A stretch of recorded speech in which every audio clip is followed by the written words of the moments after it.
So I am craving something super sweet and I really want my favorite microwave mug brownie. 2 tablespoons of cocoa powder, 2 teaspoons of coconut flour, half a teaspoon of baking powder, and then we have 1.5 tablespoons of sugar, 1.5 tablespoons of heavy whipping cream, 1.5 tablespoons of water, 1 teaspoon of oil. I use avocado oil, 1 tablespoon of chocolate chips.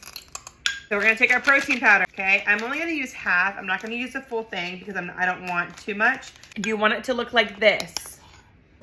60 seconds. It looks so good. And it just looks so good.